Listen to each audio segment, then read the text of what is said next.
It's middle school stuff. The latest in the continued dispute between the county mayor and county attorney. Last night, Senator Raphael Warnock was successful in his re-election bid, but how much do runoff races cost? How the voter turnout in this race is influencing one lawmaker's opinion. Plus, former Budgetel residents continue to struggle as they need to find a housing solution and fast. How a local group is helping but may soon run out of funds. News Channel 9 at 6 starts right now.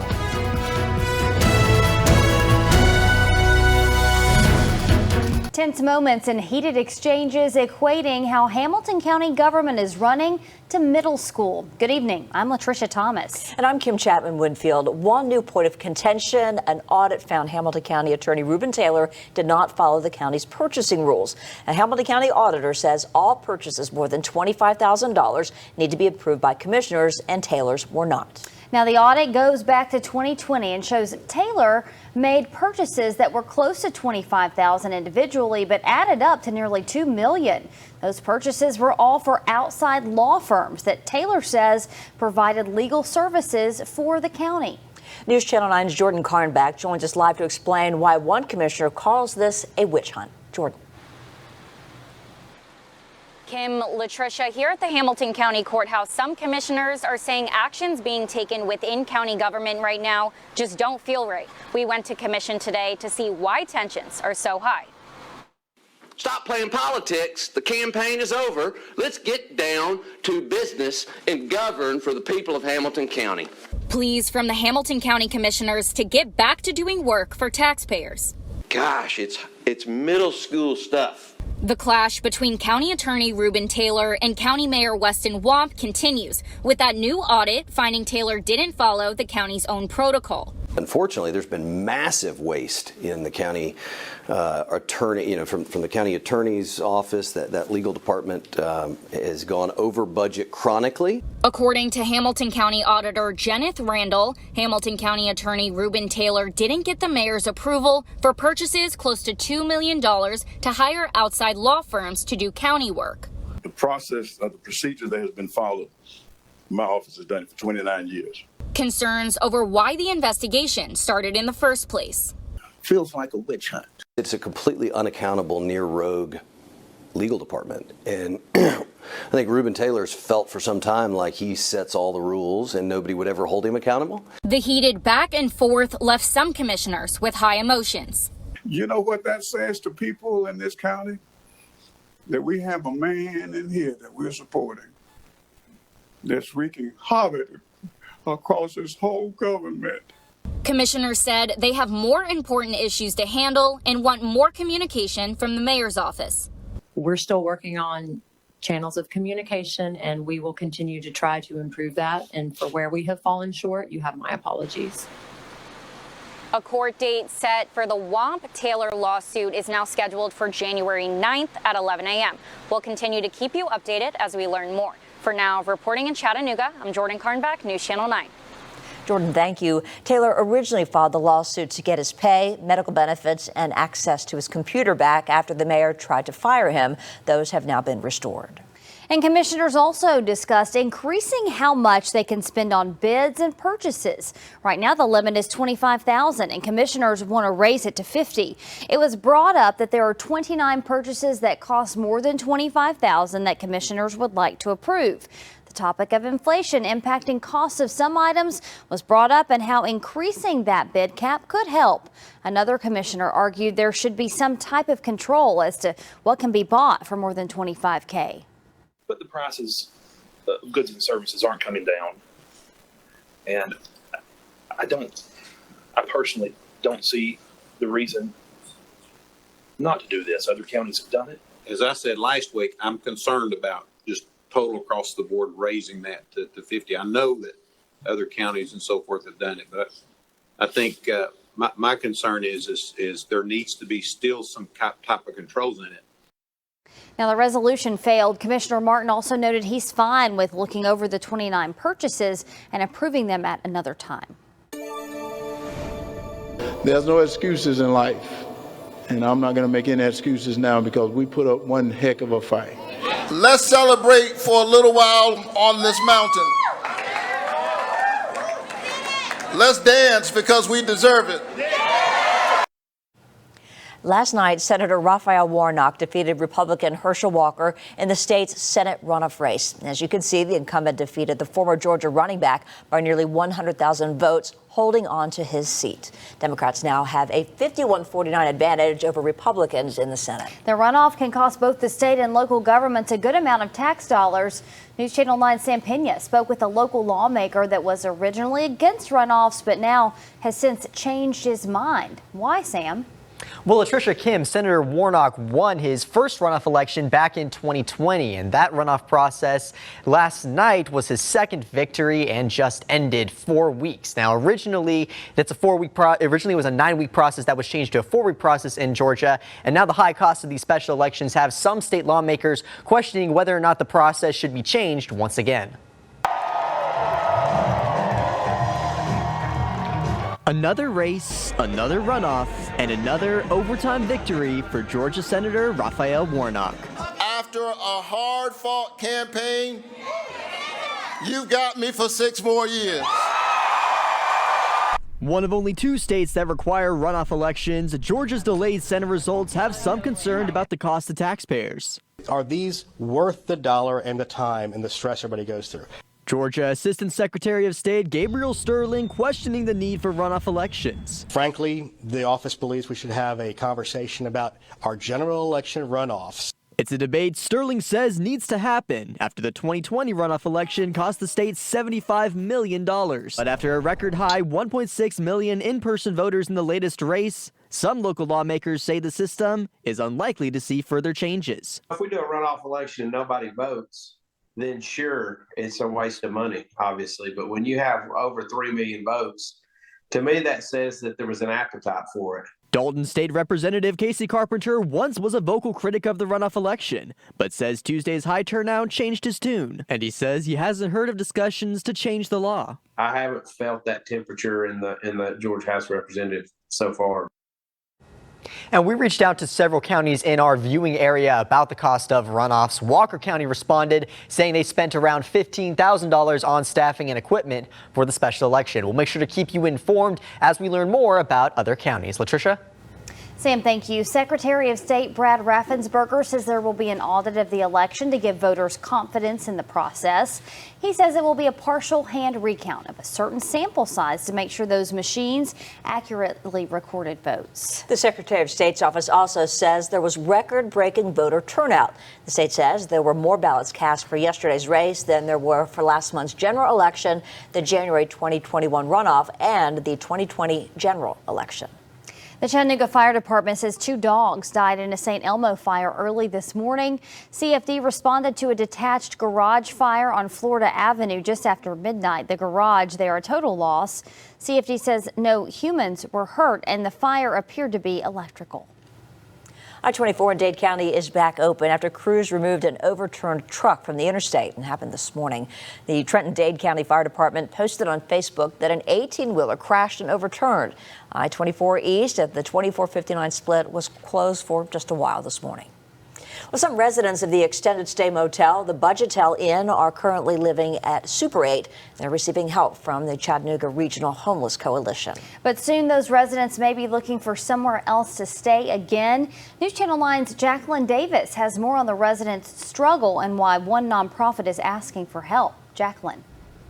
Kim, Latricia, Budgetel residents are still struggling to find a place to live, and the funds are quickly running out. We do need a hand up. Not a handout. We need a hand up, a help. After being evicted from the East Ridge Budgetel, she says their only other option is sleeping in their car. CPS would come in and, say, hey, you can't be sleeping in your car with your child.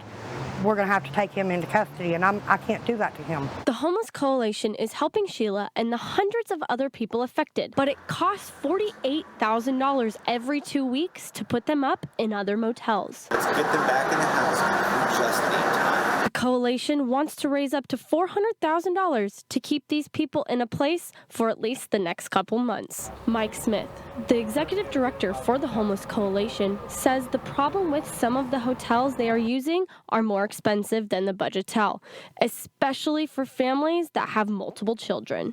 We're here asking the community to step forward. That by the community, I mean all of us. Businesses, corporations, local governments, the faith-based community. Let's give these people a chance. Currently, the Homeless Coalition is paying for 121 hotel rooms. If you would like to donate to the fund, visit our website, newschannel9.com. Latricia? Jacqueline, thank you. A judge and attorneys on both sides are set to tour the Budgetel on Friday. That's after a court hearing on Monday where the judge said he'd like the motel to reopen under certain conditions. The DA said she'd rather the building stay shut down permanently. New tonight, a lawsuit claims a McMinn County Sheriff's Office deputy performed an unlawful search that resulted in the death of 2 dogs. The suit says this happened last April when a deputy did a warrantless search of the house, which ended up being the wrong home. That's what attorneys allege. When the 2 dogs heard someone opening the bedroom window, the suit says they ran to the window when the deputy shot both of the dogs. One died immediately, another died later. The suit is filed against Deputy Dalton Townsend, Sheriff Joe Guy, and McMinn County. The plaintiffs are seeking $1 million in damages. We have reached out to McMinn County Sheriff's Office for comment, and they tell us they can't comment at this time, but believe the allegations are unfounded.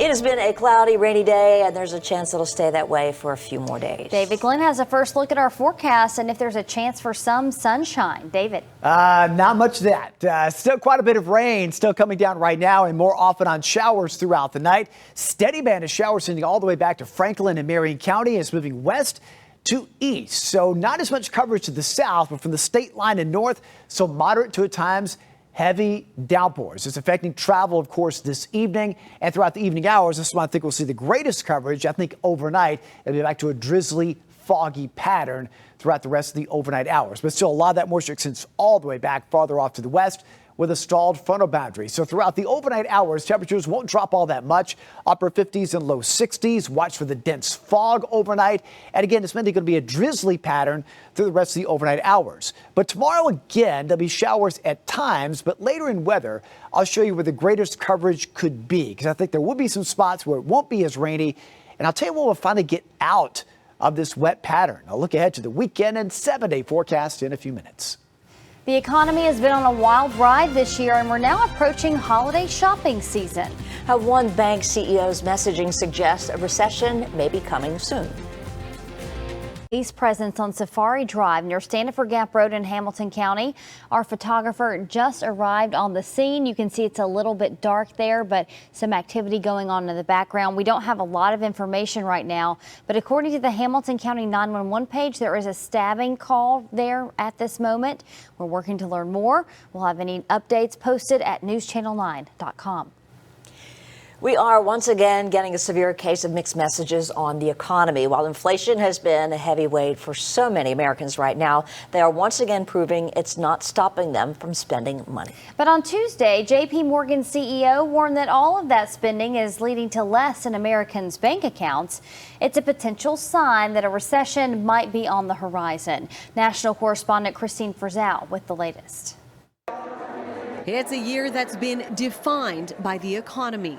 A vicious cycle of record spending, rising prices, and in turn, the raising of interest rates. I think inflation is kind of hitting things a little bit. The economy also emerging as the top issue for voters this midterm election season. But as the year winds down, there are few signs of inflation dampening the spirit of holiday shoppers. Consumers, on average, do have the ability to adjust things in their budget, to cut back in some areas to account for higher prices in others. They still have savings to draw on. And of course, they're motivated to celebrate the holidays. That celebration now has hard numbers to back it up. The National Retail Federation reporting 196.7 million holiday weekend shoppers just in between Thanksgiving Day and Cyber Monday, about 17 million more than last year, predicting an increase in retail sales of between 6 and 8%. They still have the willingness to spend. People want the holidays to feel special this year. But there are some signs of changes in behavior. While the dollars are getting spent, a new nationwide survey found a lot of people are dialing back the number of people they're buying gifts for. 72% of people are likely to give fewer gifts this holiday season on an absolute basis. 21% are doing that explicitly because of the rapidly rising cost of living. A cost of living fluctuating once again. I'm Christine Frizzell reporting. Well, the high today topped out at 70, way above the average high of 55 for this time of year, but it was not quite a record. They got to go all the way back to early December 1951, and we had a record high of almost 80 degrees, so it has been warmer in the past. The temperatures right now mostly in the 60s, well above that average high in the mid-50s. Now, temperatures do tend to ease back and cool back a bit this evening. That's going to lead to some areas of dense fog. Already seeing some pockets of dense fog now, so please be careful traveling tonight. Not only because of that, because of the excessive runoff on the road from the repeated rounds of showers. So a big travel hazard through the rest of the overnight hours. And here's another batch of rain moving in. Fortunately, it's nothing severe. There are no flood advisories, but, do be aware of those typical flood zones, those typical areas that tend to flood when you get excessive rain. That's going to be an issue through the rest of the evening and overnight hours. I think our greatest coverage of rain will be this evening, then tapering a bit overnight. But still some pockets of yellow, orange, red, indicating those heavier downpours. Some of that just north of the city now, right along the border with Marion and Hamilton County. Showers extending back to just west of Mount Eagle, so this will stick around for a large part of the evening.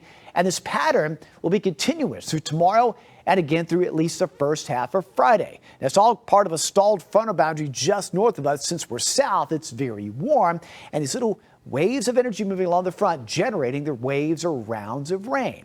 So see that this evening, and then overnight beyond midnight be just kind of a drizzly pattern and patchy fog. Now tomorrow's rain pattern is a little bit different. With that frontal boundary lifting north a bit, your greater chances are going to be north of the city. So everybody will see kind of an off and on chance. But by the afternoon, the greatest chance will be north, not as much to the south. Also notice the temperature difference. So some breaks into clouds south. You could see highs pushing into the mid-70s. Now, by Friday, a cold front approaches. So we're going to see our best chance of rain the first half of the day. So potentially a very wet start Friday all the way through lunchtime. Probably won't be until early afternoon for the rain starts to move out. Will dry out and temperatures cooling off a bit by late Friday, at least providing a start to the weekend that'll be a little bit drier, but it won't be dry the entire weekend, of course.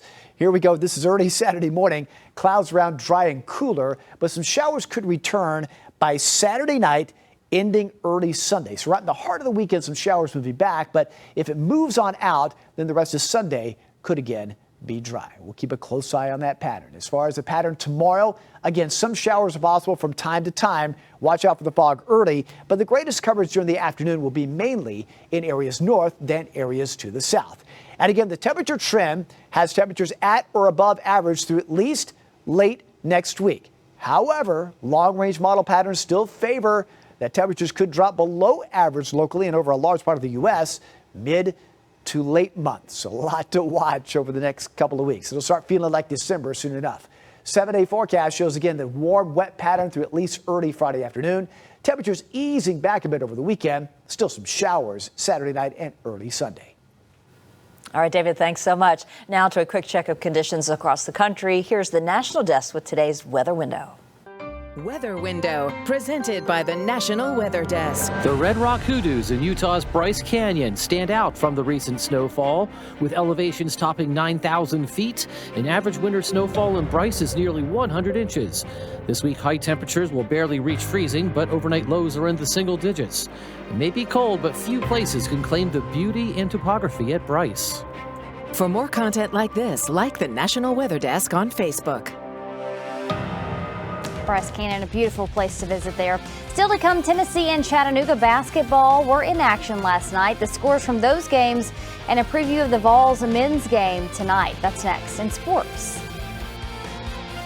The Tennessee Titans Mr. Football Awards have been announced, and we have an award winner here in our area. Tyner quarterback Josh Jackson takes home this award. Jackson led the Rams to a 14-1 record en route to a state title this past weekend. That's a great way for Jackson to close out his senior year, and we wish him all of our congratulations. All right, let's talk some basketball now. Last night, Chattanooga women's basketball team took a trip up to Knoxville to take on the Lady Vols, and it was Tennessee that would prevail in this one. 69-39, your final score. All but 2 players scored for Tennessee. The Lady Vols are now 5-5 on the season. And for the Chattanooga men's team, they got the win last night over Milwaukee. 88-76 is the final from McKenzie Arena. 3 Mocs had points in the double digits last night. Next up on the schedule, a home game against Johnson University this Saturday. And tonight, the number 7 Tennessee men's basketball team takes on Eastern Kentucky. The Vols are looking for their 7th straight win. Tip-off as it's 7 p.m. All right, still to come, we've got one final look at David Glenn's forecast. When we come back, stay with us.